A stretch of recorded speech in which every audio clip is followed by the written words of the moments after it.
Kemudian beberapa daerah-daerah lain seperti di Riau. Di Riau adalah salah satu kota besar di pinggir laut atau dekat delta sungai Nil. Ini suatu hari ditaklukkan oleh tentara Faranjara. Kalau saya sebut Faranjara artinya tentara Prancis, dan Rey ini tentara Jerman. Apa yang terjadi hadirin rahimakumullah? Ini namanya sultan kaum muslimin, gak bisa tidur. Sholat gak khusyuk, puasa Senin Kemis gak, pokoknya error deh. Tidur gak nyenyak. Kemana-mana pasti dia ngomong dikir. Itu ya, kalau kita ada masalah biasanya kita kepikir ya, omongan aja caranya gitu. Aduh, gimana nih utang nih? Udah aku kena PHK, mana lagi cari bayaran cicilan rumah? Aduh, gitu ya. Biasanya orang yang kalau punya masalah terlalu besar, itulah yang jadi fokus wacananya. Doanya pada Allah itu, ini yang terjadi pada dia. Dibiar. Sampai-sampai dia tidak bisa tersenyum berhari-hari. Nih, senyum gak bisa. Dan suatu hari ada beberapa orang dari masyarakat Mesir saat itu, masyarakat Damaskus, datang ke istananya, ingin belajar hadis. Coba bayangkan, ini penguasa, ibaratnya wali kota, ibaratnya presiden, tapi dia juga punya sanad hadis dari Nabi Shallallahu Alaihi Wasallam. Jadi salah satu perawi hadis dengan sanad itu adalah ini orang yang kita ceritakan ini, Nuruddin Mahmud Zaki rahmatullah alaih. Kemudian para raja itu datang sudah siap menyimak hadis. Dia bacakan hadis. Dan hadis ini adalah hadis, sebetulnya yang dia baca adalah hadis musalsal bin tabassum. Ini jenis hadis. Biar kita semua tahu, kalau mau dicatat-catat. Dalam ilmu mustalah namanya hadis musalsal. Hadis musalsal adalah hadis yang ada ciri khas tertentunya. Yang pertama kali diungkapkan Nabi, yang diungkapkan Nabi dalam keadaan berjalan, dalam keadaan tersenyum. Nah, begitu dia. Ini hadis ketika Nabi mengucapkan itu, Nabi tersenyum. Karena itu saya akan riwayatkan, Bapak dan Ibu semua usahakan tersenyum ya. Mengalami berkah dari senyumnya Rasulullah SAW. Jadi diceritakan ada penduduk neraka yang paling terakhir keluar dari surga. Gak ada lagi surga kecuali dia. Siapa yang paling pertama?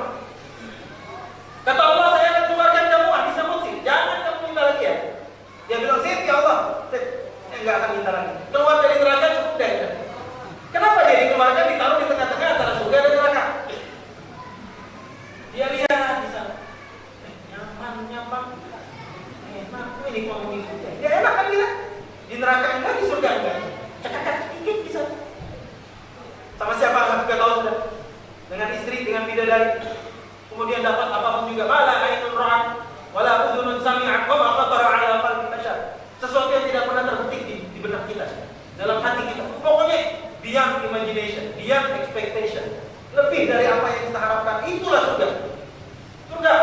Ala inna sil'atallahi ghaliyah. Kata Rasulullah, surga dagangan Allah yang mahal, tapi mudah untuk kita dapatkan di dunia. Apa itu? Takwa sama Allah Subhanahu wa taala. La'allakum tattaqun. Aduh, dia pikir nih orang ini, saya ini sudah janji tadi, enggak minta. Ya Allah, masukkan aku ke dalam surga. Apa yang terjadi? Allah tersenyum. Kita tidak boleh mengekspresikan gimana. Kita serahkan kepada yang mempunyai riwayat. Ini haram kita tasyabuh kepada cara-cara senyum Rabb kita Allah Subhanahu wa taala. Yang penting Allah tersenyum dengan sesuai dengan takdir dan keagungan Allah Subhanahu wa taala. Dan Nabi pun ketika itu tersenyum ketika meriwayatkan hadis ini. Beliau tersenyum. Karena itu pagi-pagi ini di sela-sela ngantuk dengarin ceramah saya, tersenyumlah Bapak dan Ibu. Dengan tersenyumnya Rasul Shallallahu Alaihi Wasallam, dengan tersenyumnya Allah Subhanahu Wa Taala. Ini ketika meriwayatkan hadis musalsal bin tabassum ini, Nuruddin tidak bisa tersenyum dia. Dia meriwayatkan tapi mukanya kalau kelas berat. Bertanyalah para muridnya, kenapa Tuhan tidak tersenyum? Dia marah malah. Wallahi, demi Allah, selama dia masih berada di tangan orang-orang kafir Eropa itu, lan atabassa, saya tidak akan pernah bisa tersenyum. Apa begitu ya? Ini sultan nih. Kita lihat Al-Aqsa dijajah begini, cengenges, kalau cengenges. Syria takut.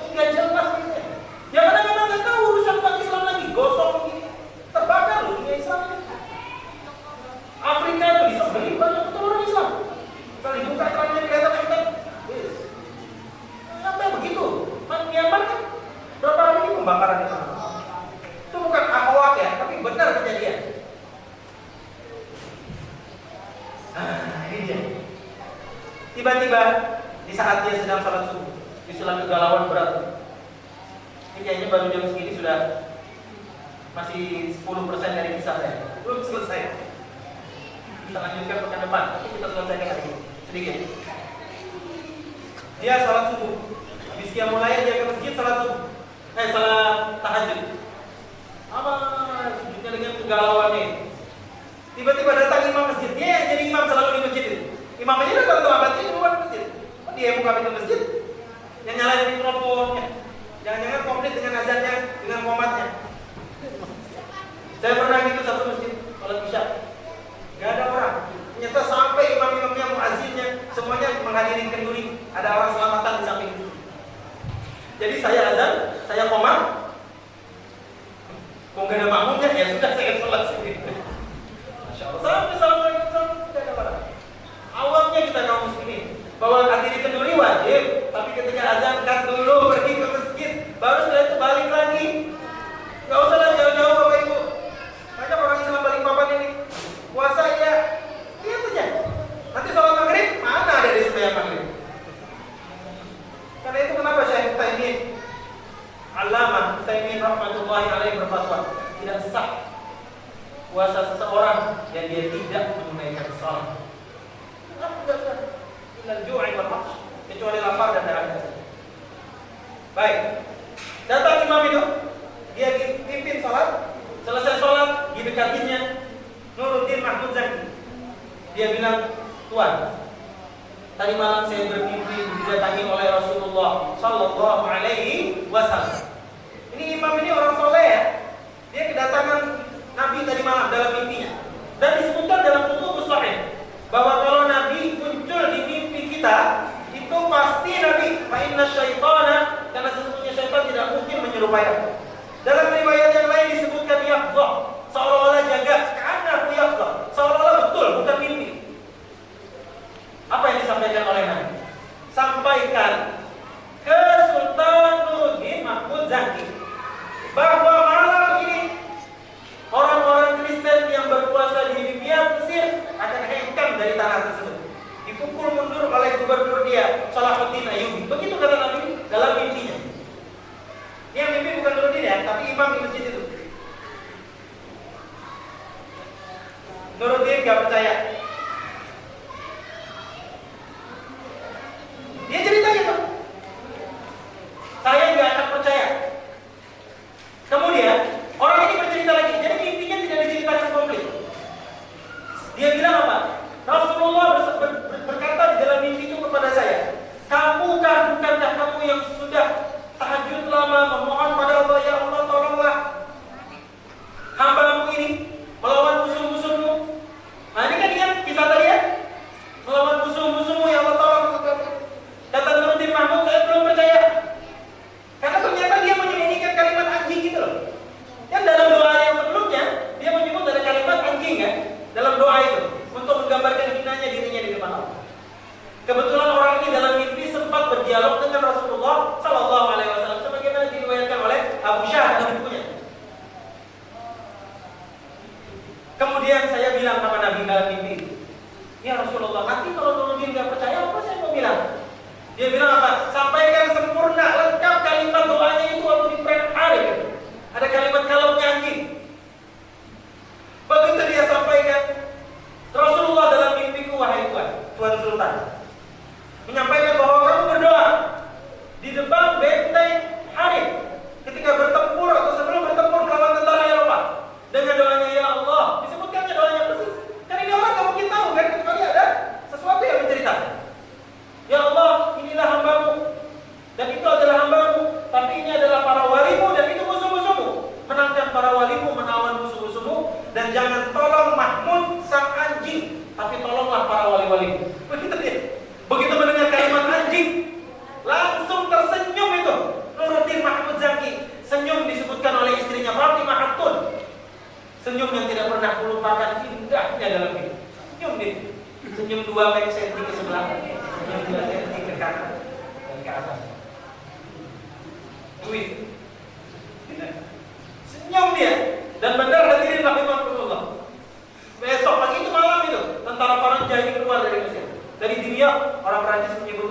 Dimyat keluar dari Dimyat dengan tangan terborgol, ada yang ditangkap, dan 2 orang dari Raja Eropa, Prancis dan Jerman ini dipenjara 15 tahun di sumur di Libya, karena penjaranya zaman itu bentuknya sumur. Jadi sumur tua digali, ada airnya, setelah kering taruh di sana tentara-tentara dan pangeran-pangeran Kristen itu 15 tahun, dan dia bisa bebas di zaman Salahuddin Ayyubi ketika mereka bayar uang tebusan yang jumlahnya banyak dan bentuknya dinar emas. Hadirin yang dimuliakan Allah, ada kisah yang lain. Saya ingin tutup kisah ini. Pekan depan kita lanjutkan kisahnya. Besok masih dengan Sultan Nuruddin Mahmud Zahid. Pada suatu hari yang mimpi adalah Nuruddin Mahmud Zahid. Dia tidur habis isya, seperti Imam Syafi'i juga. Malam-malam para penguasa Islam, para ulama Islam, para mujahid itu rata-rata dibagi menjadi 3. Menulis buku, membaca buku, ibadah pada Allah Subhanahu wa taala. Nanti hari keberapa kita akan cerita tentang bagaimana Syekh Syahid Ahmad Yasin rahmatullahi alaihi, pimpinan Hamas Palestina itu, menghabiskan waktu dan malam-malamnya seperti ini juga. Dibagi sepertiga, dibagi 3 dalam mereka malam. Karena itu pada malam-malam seperti ini susah ditemui mereka itu. Dan adalah Rasulullah Sallallahu Alaihi Wasallam dalam hadis Bukhari dan Muslim, diriwayatkan oleh Hafsah ketika ditanya oleh Abdullah bin Umar, bagaimana Rasulullah Sallallahu Alaihi Wasallam menghabiskan waktu subuhnya? Kata Hafsah, istri Rasulullah Sallallahu Alaihi Wasallam, bahkan saat ada beberapa jam sebelum beliau berangkat menunaikan salat subuh, Rasulullah tidak bisa diganggu karena dia sedang berkhalawat kepada Allah Subhanahu wa taala. Ini di saat-saat seperti ini tidurlah Mahmud Nuruddin, dan dia mimpi, hadirin rahimakumullah, didatangi oleh Rasulullah Sallallahu Alaihi Wasallam. Orang soleh kalau mimpi itu dia bilang saya lihat Nabi, kita percaya, karena kesehariannya memang orang soleh. Tapi kalau nggak jelas, preman sana sini, petantang-petenteng, malam sana, malam sini, ada proyek sana, dia tim pengamannya, tidak pernah sembahyang dan seterusnya. Tampilan memang soleh, tapi kelakuan yang paling gak jelas. Kemudian dia pagi-pagi bilang, aku dari malam lihat Nabi.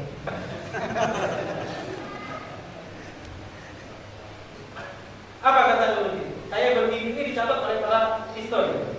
Saya bermimpi dalam satu malam 3 mimpi. Jadi satu malam dia, mimpinya 3 kali. Mimpinya dia melihat Rasulullah Sallallahu Alaihi Wasallam dalam keadaan galau. Kemudian kata Rasulullah, "Anqidhuni ya Nuruddin, Nuruddin selamatkan aku. Anqidhuni, selamatkan aku. Anqidhuni min hadzal rajulain." Kemudian Nabi menunjuk kedua orang. Tampaknya orang Afrika, agak bule putih, Afrika itu bukan murni Arab. Tunjuk sama dia. Anqidhuni min hadzal rajulain. Selamatkan aku dari 2 orang ini. Tunjukkan.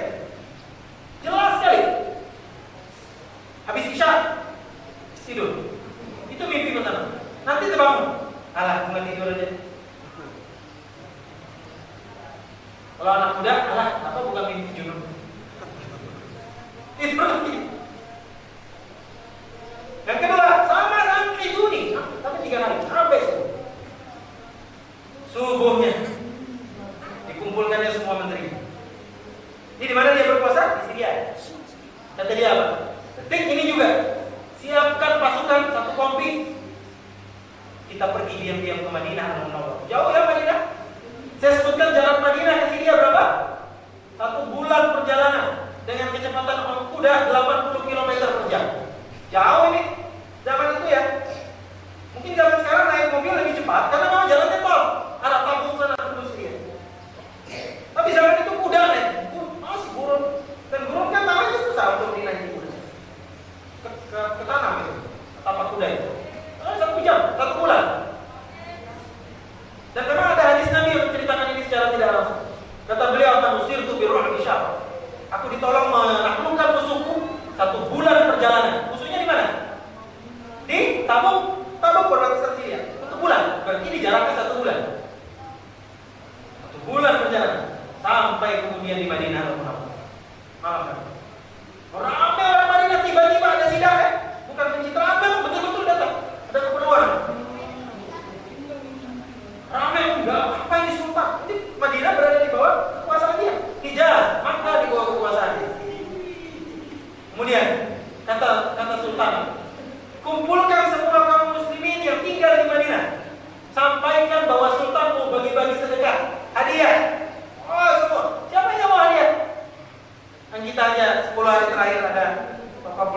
atau orang yang baik bagi-bagi 100.000 rupiah, habis itu diberikan rokok, habis itu tidak jelas diberikan sapu, ditangkap lagi masukin koran. Dari mana uang Mas? Kemarin ada pembagian menjelang hari raya, ya Allah. Sapu, ada di koran itu. Baik, kumpul semua, kaya miskin. Dikasih catatan di pengumuman itu, pengumuman semuanya harus hadir di balai kota Madinah dan tidak boleh satu orang pun yang tidak hadir. Ini semua tentara ini keliling inspeksi semua, Pol PP-nya. Cek di mana-mana. Hadir semua, kompak hadir. Kecuali 2 orang yang belum hadir. Masya Allah, 2 orang belum hadir. Lihat mimpinya tadi, 2 orang belum hadir. Kata Mahmud Zandi, apa ya istilahnya? Ya gitu. Jangan ini dia. Kenapa Nabi bilang ini pasti ada masalah. Kemudian panggil itu 2 orang ini. Nyata datang. Apa ini datang? Multi jutawan. Orang kaya raya. Asal dari Maroko. Maroko sekarang. Jazair Tunis itu. Maroko. Maroko. Bukan Maroko. Maroko. Berkulah bersama dengan orang-orang yang berkah Maroko. Ini jom belajar aja. Baik, datang nih. Ditanyakan mana teman? Siapa Anda? Kami adalah orang-orang kaya, pedagang dia. Kami berasal dari Maroko. Dicek lagi, mengapa Anda ke sini? Kami rindu dengan Rasul Sallallahu Alaihi Wasallam. Rindu Nabi ya. Jadi ingin mentakziahi. Dia bilang apa? Kami sering berkunjung ke kuburan Baqiyah, ke kuburan Madinah yang ada di situ. Orang-orang Madinah, syuhada Madinah di situ. Dan kami tinggal di samping perumahan dulu ditinggali oleh keluarga Umar bin Khattab radhiyallahu anhu. Dekat dengan rumah Nabi. Ini kubur Nabi. Di sini dia datang.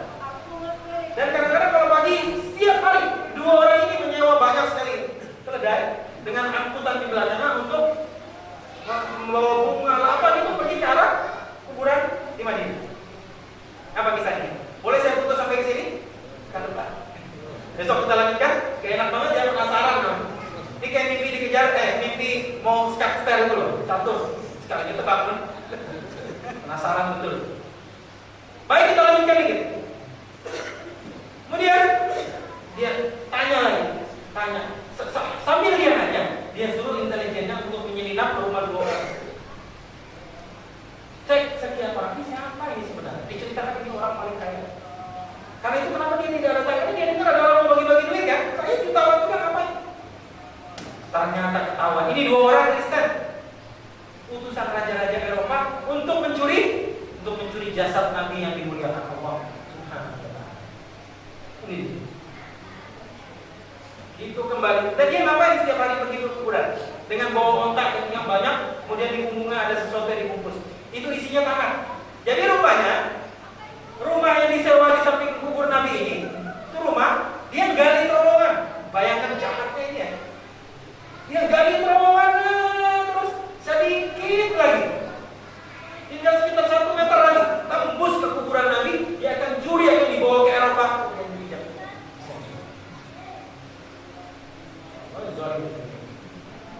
Itu mendengar itu langsung saja sudah set. Apa yang set? Pedangnya melayang 2 kali. Selesai. Apa kata Allah Subhanahu wa taala tentang penjagaan Allah kepada Nabi? Wallahu ya'simuka minan nas. Allah akan menjaga kamu dari semua gangguan. Dulu biasanya di pintu kemah Nabi, rumah Nabi, selalu ada 2 sahabat yang menjaga ajudan beliau. Selalu berdiri dengan pedang terhunus, kemudian janjinan pegang terhunus gelas. Begitu ayat ini turun, kata Nabi sudah kamu nggak usah. Kalau kita menghemat pengeluarannya, ajudan itu bayar apa itu? Belum BPJS, harus ada tanggungan semua. Nanti THR itu 13 bulan puasa. Udah bubar. Kenapa? Kemudian Rasulullah membacakan ayat Allahu ya'simuka minan nas. Allah akan melindungi kamu dari manusia. Sampai Nabi wafat pun ini dijaga. Sudah ada 5 kali usaha untuk mengorek kubur Nabi. 5 kali dan semuanya gagal. Ada juga maling dia naik ke atas. karena di atas ini nggak dijaga. Baru dia korek-korek, disebutkan dalam riwayat orang itu begitu melihat ke bawah, buta matanya. Turun buta, yang melihatnya. Mana barat, mati di tempat. Mati di tempat, situ dia.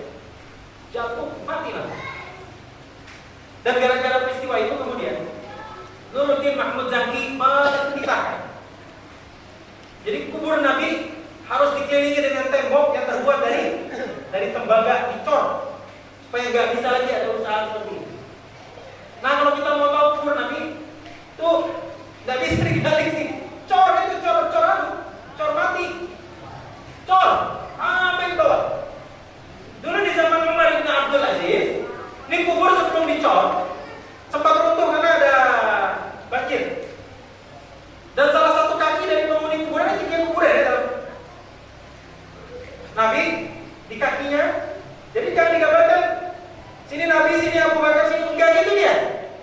Jadi Nabi di kaki Nabi ada kepalanya Abu Bakar Siddiq radhiyallahu anhu. Di kakinya lagi ada kepalanya Umar bin Khattab radhiyallahu anhu. Sebelum zaman Nuruddin Mahmud Zaki mencor sampai ke bawah tanah itu. Ini salah satu kuburan karena banjir, dia keroak gitu. Sehingga muncullah kaki putih bersih, ada darahnya sedikit masuk ngalir. Heboh satu Madinah zaman Umar bin Abdul Aziz. Dan Umar masih keturunan cicitnya Umar bin Khattab ya, Umar bin Abdul Aziz.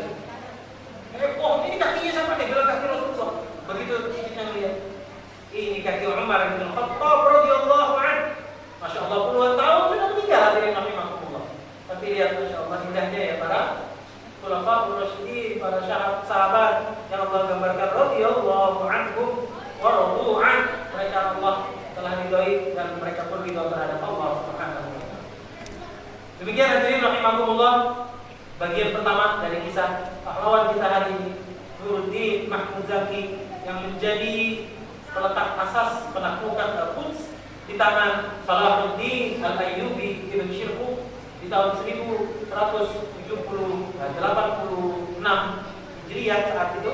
Dan mudah-mudahan besok kita bisa menyelesaikan kisah kegemilangan perjuangan Sultan kita Nuruddin Mahmud Zaki rahmatullahi alaihi. Sebelum saya sudahi, silakan ada yang mau bertanya. Meskipun temanya yang pekan lalu nggak apa-apa, yang kemarin. Silakan. Kalau ada yang mau bertanya, silakan. Tidak ada? Oke, silakan.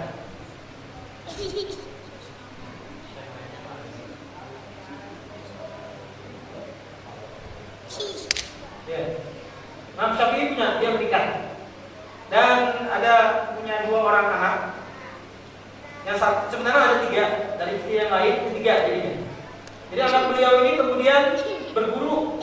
Saya tidak ingat namanya, Muhammad juga atau Yusuf gitu ya. Salah satu anak yang tertua ini. Ini yang tenar kemudian dan hidup pada akhirnya sezaman dengan Imam Ahmad bin Hanbal. Dia sempat menikah. Nah, meskipun ada para ulama yang disibukkan dengan ilmu pengetahuan, sibuk gitu ya, sehingga tidak nikah sampai akhir hayatnya. Di antaranya siapa? Pengikut Imam Syafi'i yang terkenal. Imam Nawawi itu tidak nikah. Siapa lagi yang terkenal dari mazhab Hambali? Imam Ibnu Taimiyah rahmatullahi alaihi sampai tidak menikah. Dan imam-imam ulama Islam yang terkenal tidak menikah ini kemudian dikumpulkan oleh seorang ulama besar ahli hadis Syria namanya Abdul Fath Abu Ghuddah rahmatullahi alaihi ahli hadis Syria. Dan dia adalah Muraqib Am Ikhwanul Muslimin di Syria. Ahli hadis ini. Dia tulis buku judulnya apa? Ulama al-Uzzab alladhi atharul ilma 'ala az-zawaj. Buku terkenal. Jadi para ulama yang disibukkan menuntut ilmu sehingga tidak sempat untuk nikah. Kalau Imam Syafi'i dia sempat nikah. Rahmatullahi. Ada yang nanya, "Ini enggak usah nikah udah?" Biasanya, ada. Triggernya aja. Ya.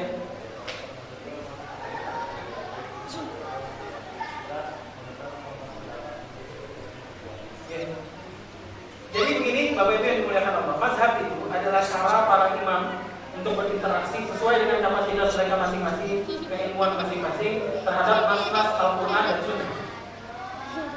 Dan para imam ini kemudian mereka berijtihad sesuai dengan zamannya, sesuai dengan kemampuannya dan ilmu yang mereka miliki, begitu. Dan pada akhirnya kemudian keempat imam ini tanpa pengecualian mereka yang bilang, jika Anda menemukan suatu hari kelak salah satu dari pendapat aku bertentangan dengan Al-Quranul Karim, bertentangan dengan sunnah Nabi yang sahih, maka buang pendapat aku jauh-jauh di balik tembok dan pakai hadis-hadis yang sahih.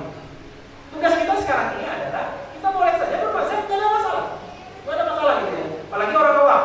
Kita nggak bisa berpikir sendiri. Ini ada ayatnya berarti kayak gini. Ada orang ceramah, oh berarti harus begini. Tidak harus seperti itu. Para ulama yang ingin kita simpel, bermazhablah silakan. Tapi ketika nanti suatu saat kita mendapatkan pendapat yang rojah lebih kuat, maka kita buang mazhab itu bukan karena kita membencinya, tidak. Bukan karena kita fanatik dengan pendapat yang baru, tidak. Tapi karena mengikuti pendapat imam itu sendiri.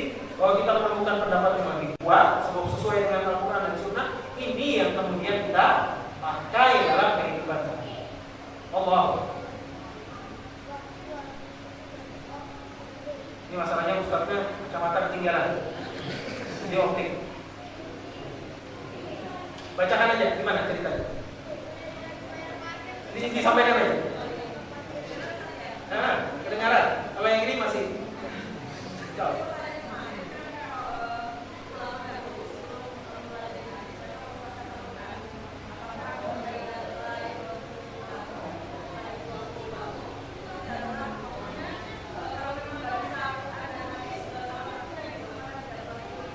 Ya, jadi yang saya maksud pernyataan kemarin bahwa para ulama itu dia runut dalam belajar Islam. Yang pertama, Al-Quran dulu sampai ada penguasaan yang lumayan ala kadarnya untuk hidup. Baru setelah itu baru belajar hadis. Ini maksudnya runut. Nah, jadi seperti itulah sepatutnya kita menggenggam Islam, memahami Islam. Yang terjadi kadang-kadang ada orang yang Qurannya belum mantap betul. Jadi hal-hal yang simpel dalam baca Al-Quran tajwid hancur. Saya paling sering dengar dia baca itu iya, kadang-kadang orang itu jadi satu dia, nggak ada tasdidnya. Iya, itu masalah. Harusnya iya. An'am, itu kan juga an'am. Mana itu masalah? Ustaz tiba-tiba masih ada begitu saya. Allah, ini padahal ahli hadis nih orang-orang. Sehingga para ulama hadis kemudian menentukan Anda dilarang untuk mendalami sunnah sampai Anda matang di dalam Al-Quran. Begitu maksudnya. Jadi mantap dulu Al-Qurannya. Ini bukan jadi pakar kan? Tapi paling tidak yang standar apa standar tentang Al-Quran? Warattilil Qur'an tartila. Dalam riwayat yang lain warattilil Qur'an tajwida. Baca dengan tajwid. Tajwid harus bagus. Ini kan standar aja. Semua orang harus tahu tajwid. Kemudian makhrajnya harus betul. Kapan shad, kapan dhad. Shad dengan sin gitu gini-gini aja. Tukar-tukar gitu. Karena berubah lagi. Dalam Al-Quran ada surat Al-Baqarah. Qul kunu qiradatan khasi'in. Jadilah kamu kera-kera yang hina. Khasi'in, hina. Kenapa dibaca sama orang ini? Qul kunu qiradatan khashi'in. Jadilah kera-kera yang khusyuk. Karena khusyuk itu kayak gimana ya? Karena hamzah dengan ainnya salah baca. Ya, ini masalah. Jadi seperti itu kita mau belajar Islam. Al-Quran dulu mata. Baru setelah itu jangan puas dengan Al-Quran, gak bisa kita. Imam Syafi'i berkata, barang siapa, Quran lebih maknanya, barang siapa yang menguasai Al-Quranul Karim akan lurus akidah, akan betul ibadah. Cukup sampai di situ? Enggak bisa. Al-Quran bagus, tambah dengan sunnah Rasul Sallallahu Alaihi Wasallam. Kata beliau apa? Barang siapa yang belajar sunnah, qawiyat hujjatuh, maka hujjahnya akan kuat. Ini juga masalah orang-orang yang nggak belajar sunnah, hafiz Quran. Saya pengalaman hidup di lingkungan seperti ini. Banyak orang fokus pada Al-Quran, tapi dia sholatnya nggak benar. Banyak begitu. Dia nggak tahu puasanya, rukuknya, sujudnya, tilawahnya, bahkan pada hal-hal yang terkait dengan sunnah, zakat. Dia nggak tahu kan bumbak banget dengan sunnah. Kita nggak mau seperti ini juga. Jadi harus seimbang tentang masalah seperti ini. Wallahu a'lam bishawab. Kita lanjutkan besok. Subhanallah wa bihamdika, asyhadu an la ilaha illa anta, astaghfiruka wa atubu ilaik. Assalamualaikum warahmatullahi wabarakatuh.